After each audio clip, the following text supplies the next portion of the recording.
Hi, I'm the Lazy Girl from the Lazy Girl World. Welcome to my channel if you have never been here before. And if you have been here for, what's up? Welcome back. I am your place for all things TV and movie related. Okay, now, if you've been here before, and if you haven't been here before, if you are not subscribed, please go ahead and do that now, okay?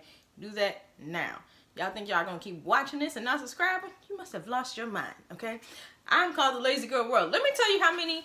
If I'm called the Lazy Girl World, we're going to need more subscribers, okay? I'm looking at you. We're going to need more subscribers because right now, we're looking like the Lazy Girl cul-de-sac. Right now, we're looking like the Lazy Girl block, but not the city block because there would be a lot of people on the city block. We're looking like the Lazy Girl farmhouse block. You know how many miles that is? 10, probably 10. That's how many we got here. Help me get to the world. So I'm trying to get to 100 subscribers by the end of June. So like this video, comment on this video, share this video, and subscribe to this video, okay? Subscribe to my channel. Now, is A Quiet Place Part 2 worth watching? Yes, absolutely 100% yes. This movie was amazing. So, Quiet Place Part 1 was more horror. It was kind of horror. It was like, oh, what's going on? Walking super slow. It was horror. It had horror elements, but without like the, I'm not watching this horror elements. If that makes sense to you. So that was Quiet Place Part 1. Quiet Place Part 2, obviously we're still dealing with the same things as in Part 1, but it's now more of a suspense thing. We now know what we're dealing with. And so it's a suspense. Are we going to survive? How do we stop this? You know, still having to creep around though, because these aliens are still here. They're still here, okay? They can still hear us. We still have to be quiet, and it's just like, It was crazy. So, if you've seen the previews, then you know that we get some backstory on, you know, the whole situation. Because obviously, Quiet Place Part 1 does not pick up on the day of, you know, of these monster alien things coming. So, Quiet Place Part 2, the very beginning, we get some prequel, okay? We get some backstory. We get day one. What happens day one? And in that day one, I really loved how we got the daughter's POV, okay? So if you have not seen Quiet Place Part 1, the daughter is deaf. She can read lips. She can do sign language, but she cannot hear anything, obviously. So most movies, you know, we're hearing everything, okay? Running around, screaming, cars crashing, monsters coming all across the screen. But for her, she cannot hear anything. And so John Krasinski actually lets us get into the dark, Reagan, I believe her name is, into her shoes, and to just know, like, what if you could not hear during an alien touchdown, a monster touchdown? People are running around, screaming their heads off. Monsters are making so much noise, and it's just like nothing. And I love that, though. I love that. Because, I mean, what would it feel like? What would it feel like to not be able to hear while all those things are going on? I was like, oh my God. And that's when you rely on your family. Okay, you rely on your family. Please help me survive. Please get me out of this. Now, like I said, we got day one touchdown. I was thinking about if I were to survive. So let me know right now in the comments below. Do you think you're surviving day one touchdown of aliens or of monsters? Are you surviving that day when you don't know what to do? You don't know how they're tracking you. You don't know why they're here. You don't even know if they're going to eat you or not. Do you think you would survive? Whether you're alone or with your family. So tell me if you would survive if you were alone. Tell me if you would survive if you were with your family. I think alone, dead.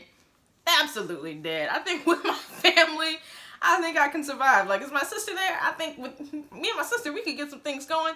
We can kind of figure it out. We can keep the whole family alive. But by myself, I think my sister would probably survive on her own, though. I need help. Now, so once we get our backstory, the movie picks up right after the events in A Quiet Place Part 1. So we get a continuation of the story, and this was a good story. This was just a good all-around story. John Krasinski is a great writer, okay? He gave us the suspense. He gave us the dealing with grief. He gave us the you know, the living with family. And in addition to him being a great writer and really bringing everything to life, obviously the actors bring everything to life as well. And they all did an amazing job, okay? An amazing job. Even the boy, the son, I don't remember his name at all, but I've never been so mad at a child than I was watching this movie. He was a punk. I was so mad. Obviously, people like you, he's going through some things and he's a kid, but also shut up. Shut up. Do you know what we're going through right now? There are aliens, there are monsters. Shut up. And so, yeah, he did a great job acting because I was mad at him. Whole time, mad at him. Whole movie, I was mad at the child. But yeah, like I said, acting was great.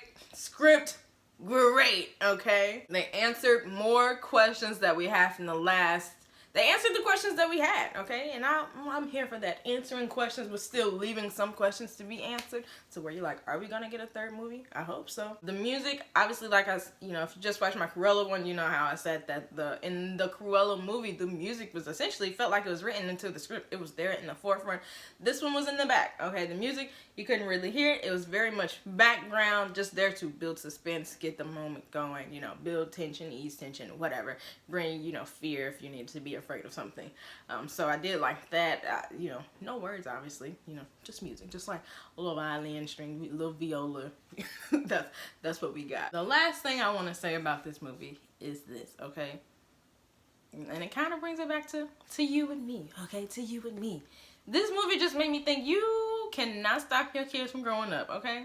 They're gonna do what they want to do, and all you can do is watch. And it made me be like, I can't have kids because I would want them to be tiny forever. But really, you cannot do anything about that. And so I think John Krasinski has kids, and so he captured that perfectly. And his wife, Emily Blunt, they have kids together. They have kids, and so they captured it perfectly, and I loved every moment of this movie. And so definitely check it out. Whether you've seen the first one or not, it's still a good movie. And you actually don't even, in my mind, you don't need to see the first one to see this one, because he still does a good job of connecting it to the first one. So check it out. If you have a drive-in, do that, because obviously he was waiting for the movies to open back up, so he is not releasing this on demand anytime soon just yet. I think maybe in July, August is when you'll get it. So if you can safely check it out, do that. If you cannot, still watch it whenever you get the chance, okay? Thank you for joining my thank you for watching. If you have not subscribed yet, I already told you at the beginning to subscribe. You better click that button, get this cul-de-sac, get this farm 10-mile block to a world, okay? By the end of June, that's when we're trying to do it. So I will see you guys later. Thank you for joining. Bye.